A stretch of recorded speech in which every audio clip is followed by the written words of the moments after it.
அதுக்கு ஃபஸ்ட்டு நான் ஒரு கடாய் போட்டிருக்கேன். 2 ஸ்பூன் கிட்ட நல்லெண்ணெய் ஆட் பண்ணிக்கிறேங்க. அது கொஞ்சம் ஹீட் ஆகட்டும். 1 ஸ்பூன் கிட்ட கடுகு ஆட் பண்ணுறேன். கூடவே 1 ஸ்பூன் கிட்ட உளுந்தும் ஃப்ளேவருக்காக ஆட் பண்ணுறேன். 4 ஜீரகமும் ஆட் பண்ணிக்கிறேன் டைஜஷனுக்காக. ஓகே, இப்போ இது நல்லாவே பொரிஞ்சு வர ஆரம்பிச்சிடுச்சு.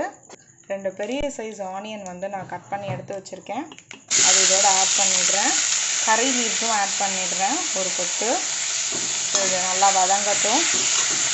ஓகே, அதுக்கு பக்கத்தில் இன்னொரு கடாயில் 1 ஸ்பூன் கிட்ட கடுகு, 1/2 ஸ்பூன் கிட்ட வெந்தயம். ஸோ இதை வந்து ட்ரை ரோஸ்ட் பண்ணிக்கலாம். பாருங்கள், நல்லா பொரி வருது. இப்போ இந்த ஸ்டேஜில் நான் இதை ஆஃப் பண்ணிடுறேன். 1 ஸ்பூன் கிட்ட இஞ்சி பூண்டு விழுது ஆட் பண்ணிடுறேன். ஸோ இதோடு சேர்த்து இதையும் நல்லாவே வதக்கிக்கலாம். இந்த பச்சை வாசனை போகணும். 2க்கு 5 தக்காளியை வந்து ஃபைன் பேஸ்ட்டாக அரைச்சி வச்சுருக்கேன். அதையும் இதோடு ஆட் பண்ணிடுறேன். ஸோ இங்கே பாருங்கள், கொஞ்சம் திக்காக இருக்குது முன்னாடி இருந்ததுக்கு. ஸோ இப்போ வந்து இந்த ஸ்டேஜில் நம்ம மசாலாஸ்லாம் ஆட் பண்ணிடலாம். 1/2 ஸ்பூன் கிட்ட மஞ்சத்தூள் ஆட் பண்ணுறேன். காஷ்மீரி சில்லி ஆட் பண்ணுறேன். 1 ஸ்பூன் கிட்ட வெந்தயமும் கடுகும் பொடி பண்ணியிருந்தோம்ல, ஸோ அந்த பொடியும் ஆட் பண்ணிடுறேன். தேவையான அளவுக்கு சால்ட்டும் ஆட் பண்ணிடுறேன். ஸோ இப்போ இது எல்லாத்தையும் நல்லா மிக்ஸ் பண்ணி விடுங்க. இன்னும் நல்லாவே சுருண்டு வரணும். இப்போ நம்ம இது ஒரு லிட் போட்டு க்ளோஸ் பண்ணிக்கலாம். அதில் வந்து அது நல்லா வேகட்டும்.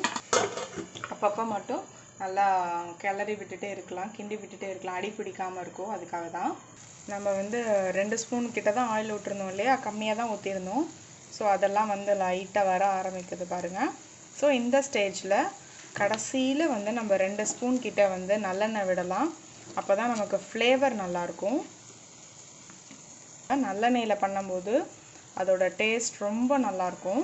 ஸோ அதனால தான் நான் பர்டிகுலராக வந்து நல்லெண்ணெயில் பண்ணுங்கன்னு சொல்கிறேன்.